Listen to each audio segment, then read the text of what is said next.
ప్రభుత్వం అధికారంలోకి వచ్చిన తర్వాత అభివృద్ధి పరుగులు పెడతా ఉంది. ఈ అభివృద్ధితో ఏ విధంగా మన ఉనికి కాపాడుకోవాలనే ఆలోచనతోటి వైసీపీ పార్టీ రాష్ట్రంలో బురద జల్లడమే ఏకైక లక్ష్యంతో పనిచేస్తూ ఉంది. దానికోసం అన్ని రకాల జిమ్మికలకి పాల్పడుతూ ఉంది. రాష్ట్రంలో ఎన్డీఏ కూటమి పరిపాలనలో శాంతి భద్రతలు బ్రహ్మాండంగా ఉన్నాయి. ఎక్కడ కూడా కుల మత ప్రాంత భేదాలు లేకుండా కూడా పరిపాలన ప్రజారంజకంగా ప్రజలకు మేలు చేస్తూ శరవేగంగా ఈ రాష్ట్రాన్ని ముందుకు తీసుకెళ్తూ ఉన్నారు ఎన్డీఏ కూటమి తరఫున చంద్రబాబు గారు, పవన్ కళ్యాణ్ గారు, మోడీ గారు. మరి ఇటువంటి నేపథ్యంలో ఆత్మీయ సమ్మేళనం పేరుతో కాపు కులంలో సాపు సామాజిక వర్గాలలో మరి రేకెత్తించే విధంగా కాపు నాయకుల ఆత్మీయ సమ్మేళనం పేరిట మరి మాట్లాడిన మాటలు చాలా హాస్యాస్పదంగా ఉన్నాయి. కేవలం రాజకీయ దిగజారుడుతనానికి అవి నిదర్శనం.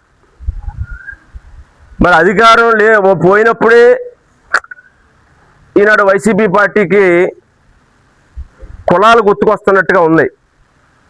మరి అధికారంలో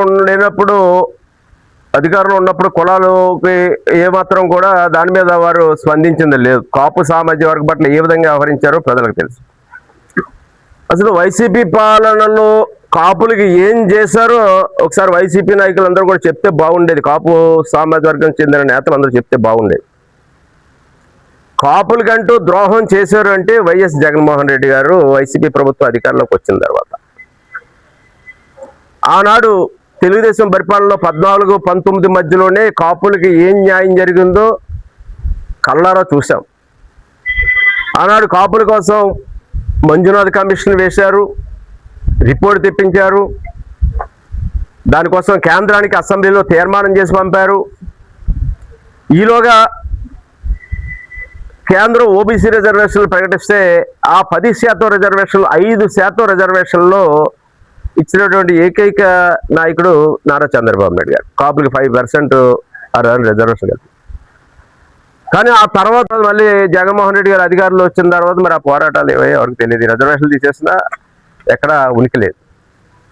మరి ఈనాడు అటువంటి భద్రబాబు గారిని కూడా ఈయన పట్టించుకున్న దాఖలా లేవు. ఎక్కడ ఆయన ఆవిడ కుమార్తె మొన్న మధ్య స్పందన చూడటం జరిగింది. కనీసం హాస్పిటల్లో వెంటిలేటర్ మీద ఉన్నా కూడా వారు కనీస పలకరింపు కూడా నోచుకోలేదు.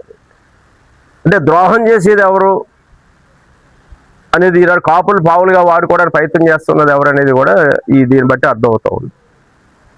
మనాడు జగ్గంపేటలో 2019 అనుకుంటా ఎన్నికల ముందు చెప్పాడు ఆయన, కాపుల రిజర్వేషన్ విషయంలో అది సాధ్యం కాదు, అది నా చేతుల్లో లేదని కూడా ఆయన మాట్లాడటం జరిగింది. మరి ఈనాడు కాపు కులం కోసం రేపు రాజకీయ చదరంగంలో మళ్ళీ కాపుల్ని ఏదో కాపు నాయకులు ఎదరపెట్టి నిలుపుని మళ్ళీ ఈ సమాజంలో పవన్ కళ్యాణ్ గారిని టార్గెట్ చేసుకుని ఈ కార్యక్రమాలు చేపట్టడం అనేది చాలా దురదృష్టకరం. కాపు నాయకులు కూడా అటువంటి ఈనాడు మళ్ళా వైసీపీ పార్టీ కాపు సామాజిక వర్గం కాపు నాయకులు బయలుదేరటం అంటే చాలా విచిత్రంగా ఉంది. కనీసం ఈ హయాంలో ఒక రాజ్యసభ స్థానం, వైసీపీ హయాంలో ఒక కాపు సామాజిక వర్గం ఒక ఉన్న రాజ్యసభ స్థానం కూడా లేదు. అన్నట్టు ఉభయ గోదావరి జిల్లాలో కాపు సామాజిక రాజ్యసభ స్థానం ఉండేది. వచ్చిన వెంటనే ప్రభుత్వం సానా సతీష్ గారు రాజ్యసభ సభ్యత్వం ఇచ్చింది. రాయలసీమలో ఇక్కడ రాజంపేట ఎంపీ స్థానం ఎప్పుడు కూడా కాపు సామాజిక బలిజ వర్గానికి ఉండేది. అటువంటి రాజంపేట స్థానాన్ని ఈయన రావడంతో మిథున్ రెడ్డి గారికి కట్టబెట్టాడు. అక్కడ రాయలసీమలో ఎంపీ స్థానం వారికి ఆ కాపు సామాజిక వర్గం చెందిన నేతలు లేకుండా చేశారు.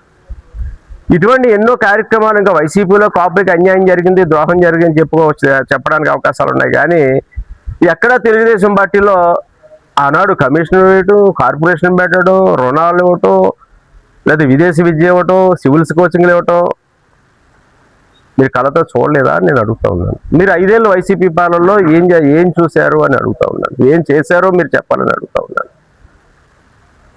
ఇవన్నీ కూడా ఇప్పుడు మీరు చేసిన విధ్వంసకర పాలన చక్కదిద్దుకుని ఈ 2 ఏళ్ల నుంచి అభివృద్ధి లేదా పరిపాలన గాడిలో పడ్డానికే ఒక పక్క చంద్రబాబు నాయుడు గారు, పవన్ కళ్యాణ్ గారు, నారా లోకేష్ బాబు గారు చేసిన కృషి ఈనాడు అక్కడికి వచ్చి రాష్ట్రం కొంచెం సర్దుకుంది. 5 ఏళ్ల మీ దుష్పరిపాలన ఫలితాలు చక్కదిద్దడానికి 2 ఏళ్ళ కాలం సరిపోయింది. రాబోయే రోజుల్లో అన్ని వర్గాలు కూడా యువతకి ఏ విధంగా ఉపాధి విద్యా అవకాశాలు కల్పించాలో, ఎలా పునరుద్ధరించాలో అవి చేయడం కోసం కూటమి ప్రభుత్వం ఎప్పుడు సిద్ధంగానే ఉంది. యువతకి విద్యా ఉపాధి అవకాశాలు కల్పించడం ఈ సమాజ వర్గాన్ని కూడా తప్పకుండా ఏదైతే గతంలో చేశారో అవన్నీ రాబోయే రోజుల్లో ముందుకు తీసుకెళ్తారని కూడా నేను ఆశిస్తా ఉన్నాను. మరి ఇటువంటి అవి ఎవరికి ఇబ్బంది లేకుండా, ఏ సామాజిక వర్గానికి నష్టం లేకుండా ఓబీసీ రిజర్వేషన్లో ఆనాడు చంద్రబాబు నాయుడు గారు న్యాయం చేయడం జరిగింది.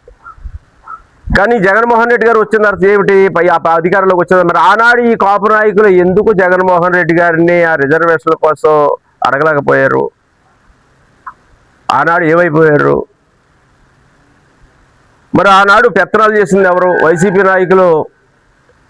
శ్రీకాకుళం జిల్లా నుంచి కృష్ణా జిల్లా వరకు చూసుకుంటే విజయసాయి రెడ్డి గారు, వైవి సుబ్బారెడ్డి గారు, మిథున్ రెడ్డి గారు వీళ్ళే. మరి ఈనాడు ఆ నాయకులు ఏమి మాట్లాడరే? ఎక్కడ ఏ విధమైన మాటలు మాట్లాడరే? ఆనాడు పెత్తనం వారు చేశారు. ఈనాడు మరి ఇలా మాట్లాడేది కాపు సామాజిక వర్గ నేతలు అట్టుకుని పబ్బం గడుపుకుందాం అంటున్నాడు జగన్మోహన్ రెడ్డి గారు. ఈనాడు పేర్ని గారు లేకపోతే ఒక అంబడి గారు, గుడివాడ గారు వీరు చేత మాట్లాడించి కాపు సామాజిక వర్గాన్ని ముందు పెట్టి ఏదో సామెత ఉంది, ఎవరి మేడ మీద చేయి తుపాకీ పెట్టి కాల్చుకుందాం అనుకుంటారట. అలా ఉంది వ్యవహార శైలి. మరి ఆనాడు 2014-19లో తెలుగుదేశం హయాంలో 5% ఈడబ్ల్యూఎస్లో రిజర్వేషన్లే కాకుండా కాపు కార్పొరేషన్ వేశారు. దాని ద్వారా స్వయం ఉపాధి రుణాలు వచ్చాయి, విదేశీ విద్య వచ్చింది, దాని మీద సివిల్ కోచింగ్ వచ్చింది, కాపు సంఘాలకి భవనాలకి నిధులు ఇచ్చారు. ఒక విధమైన ఆనాడు గుర్తించి ఏదైనా జరిగింది అంటే, ఏ ప్రభుత్వం అయినా ఏదైనా చేసింది అంటే ఆనాడు తెలుగుదేశం ప్రభుత్వ హయాంలోనే కాపులు కంటూ కొన్ని ప్రత్యేకమైన కార్పొరేషన్ అయినా కొన్ని కార్యక్రమాలైనా విద్యా ఉపాధి అవకాశాలు జరిగాయి అనేది మాత్రం స్పష్టంగా చెప్పొచ్చు. మరి ఈనాడు ఏ రకంగా మీరు మళ్ళీ మాట్లాడుతూ ఉన్నారు? మరి ముద్రగడ పద్మనాభం గారు 2019